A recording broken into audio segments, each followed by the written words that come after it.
and welcome to this mini masterclass with Ali Goldsworthy.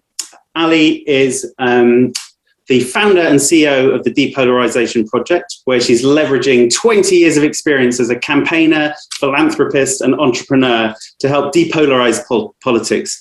She's also the author of this brilliant book, Poles Apart, which is all about why people turn against each other and how to bring them together again. So, critical issue for our time. Thank you very much for joining us, Ali. It's lovely to be here. Thank you for inviting me. And my question for you today is, what are your top tips on how to campaign in a polarised world? Yeah, well, I suppose the thing is that my first tip would be don't stop campaigning. Campaigning can often be polarising by its nature. That's how change happens, and that's really legitimate, especially if people are excluded from power. For example, as a woman, I am very grateful that some of the campaigners for the right for women to vote were extremely polarising in history and took really tricky positions and didn't just, it doesn't mean you have to be mealy-mouthed. That's the first thing. The second thing is to think about all of this as a spectrum of allies. People often segment their audience into groups that agree with them and groups that disagree with them, and only care about the groups that agree with them because they're where they've raised their money from. Well, actually, normally that group is not enough on its own to win, and you need to bring others with you, and you need to also make sure that those people who do disagree with you, when you do eventually win, this is the third thing, is you need to work out how to heal whatever divides you have created through your victory. And that is a final point that often really gets left out of campaigners' work. They sort of think, we've won now, job is done. The job is not done until you've cleared up any divides that you have helped fuel. Brilliant, fantastic stuff. So starting with your first point, you advising people not to stop campaigning. So can you say a little bit more about that?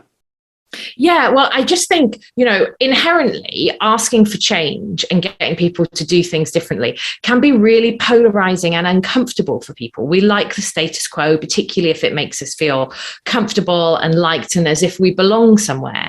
And that can be really, really tricky. But if you want change to happen, then you probably need to be a bit polarizing and get people to bind to your cause and to be with you and to describe themselves as if they're in your camp. So if you think about the Brexit referendum, people say, I am a leaver, not I believe in leave. And once you get to that point where someone's political view becomes part of their identity, they're much more likely to try and persuade others to come with you.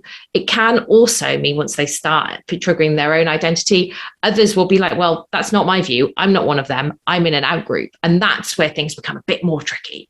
And certainly where I, as a campaigner, honestly, I used to not think about it at all. I had a great laugh getting millions of people to do things all the time that made me and made them feel great, but didn't always change things. Fantastic. And you talked about thinking in terms of a spectrum of allies. So what did you mean by that? Yeah, so I think it's about, when you, a lot of organizations, particularly the bigger ones, will do these huge segmentation exercises, often with fundraising teams attached to them. And they'll be like, okay, where can we get our money? How can we get direct debits? Who's our audiences here? And a really practical thing is that people shouldn't just measure the activity of their target group. They should measure the activity of groups that disagree with them as well and see if they are becoming more hostile to their cause. Because if that's what you're doing, the odds are it's going to be more difficult for you to achieve change. Great, got it. And finally, you talked about the need to think about how you're going to heal the divides that you create. So what's your advice on how to go about doing that? Well, the first thing is, to be a bit gracious sometimes. I was very to stick with Brexit. Steve Baker, who had a view that I was a Remainer, who certainly was part of my identity. But on the day that the UK left the EU, he stood up in the House of Commons and said, I'm going to have a quiet drink on my own tonight. I recognise for a lot of people, this is really tricky. And, I don't want to lord it over them, basically. And that meant that I know Remainers who've gone on to go and work with Steve because they found him accessible and that he had an open door to go with. So that's one of the first things to think about, and to have a bit of empathy and to try and take a bit of perspective taking. The other thing is, you do probably have to try and change some people's minds. And a tool that can be really useful to that is to ask people how they came to their original position, not why. Because if people start saying, this is how I get there, they can maybe be like, oh, I took a leap of faith there. Maybe I didn't know as much as I did. And it's easier for them to back up than when you start triggering identity. So that how question asked of yourself and of others can be extremely powerful. Fascinating insights. Thank you so much, Ali. As you know, we're asking everyone who does one of these mini masterclasses to recommend some reading or watching or listening. So what's your recommendation?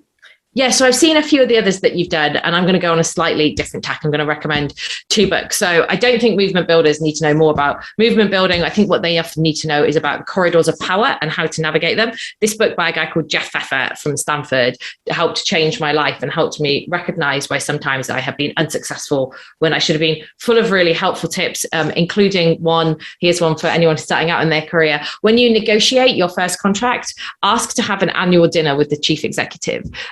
As part of it, for part of your coaching. You will find out that you get information and get to know them better than anything else. You're laughing. That's exactly the kind of power tricks that other people play to understand those networks that people in this sector often don't get. Second book, which is a bit close to movement building, called Public Truths, Private Truths, Public Lies, by a guy called Timur Kuran, who is Turkish. It's about how people can say one thing in public and another thing in private. And you can get huge swings of opinion that really are very tricky. And I think for many campaigners at the minute, if you push people too far, there's a risk that could happen. Great recommendations. Thanks so much, Ali. And thank you again for joining us in this mini masterclass. And to everyone who's watching, thank you. And if you have any questions for Ali or for myself, please do send them in. And if you like this video, please do share it. Thanks very much. And also buy the book. And also buy the book.